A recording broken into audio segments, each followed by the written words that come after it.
বন্ধুরা, আজ আমার আলোচ্য বিষয় হল, এখনও কি অশ্বত্থামা জীবিত? মহাভারতে এর সঙ্গে জড়িয়ে আছে নানা কাহিনী আর অজস্র চরিত্র। তার মধ্যে একজন অত্যন্ত গুরুত্বপূর্ণ চরিত্র হলেন অশ্বত্থামা। কৌরব ও পাণ্ডবদের অস্ত্রগুরু দ্রোণাচার্যের ছেলে এই অশ্বত্থামা। মহাবীর হওয়া সত্ত্বেও তার নামের সঙ্গে জড়িয়ে আছে একটি কলঙ্ক। রাতের অন্ধকারে লুকিয়ে পাণ্ডবদের 5 পুত্রকে ঘুমের মধ্যে হত্যা করেছিলেন তিনি।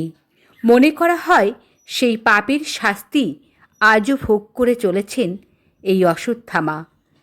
পুরাণে যে অষ্টচিরঞ্জীবী অর্থাৎ অমরত্ব করা 8 জনের কথা জানা যায়, তাদের মধ্যে অন্যতম হলেন এই অশ্বত্থামা।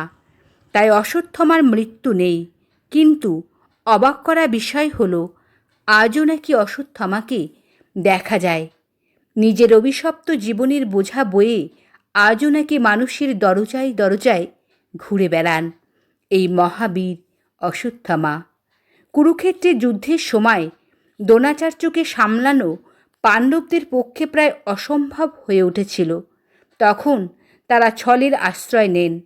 অশ্বত্থামা নামে একটি হাতিকে হত্যা করে যুধিষ্ঠিরকে দিয়ে দ্রোণাচার্যকে বলানো হয়, অশ্বত্থামা হত ইতি গজ। পরের অংশটুকু যুধিষ্ঠির ফিস ফিস করে বলেন। দ্রোণাচার্য শুধু অশ্বত্থামা হত এইটুকুই শুনতে পান।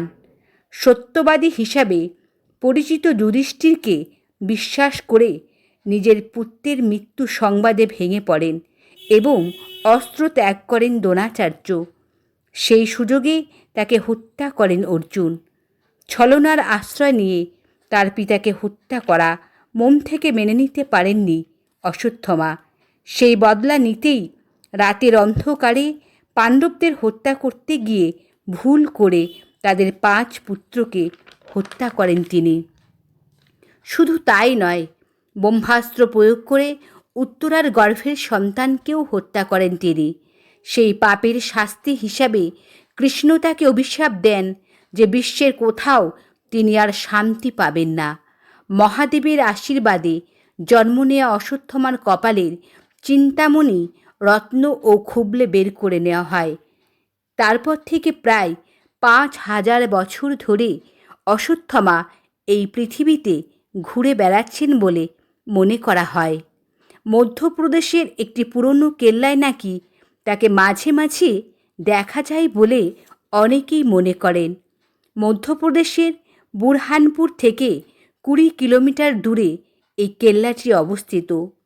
এখানে মাঝে মাঝে বিরাট চেহারার এক ব্যক্তিকে মহাদেবের পুজো করতে দেখা যায় বলে জানিয়েছেন ওখানকার স্থানীয় বাসিন্দারা। নর্মদা নদীর গৌরী ঘাটেও নাকি সেই ব্যক্তিকে কেউ কেউ দেখেছেন। অনেকেই বলেন যে সেই রহস্যময় ব্যক্তির কপালে একটি দগদগে ক্ষত দেখা যায়।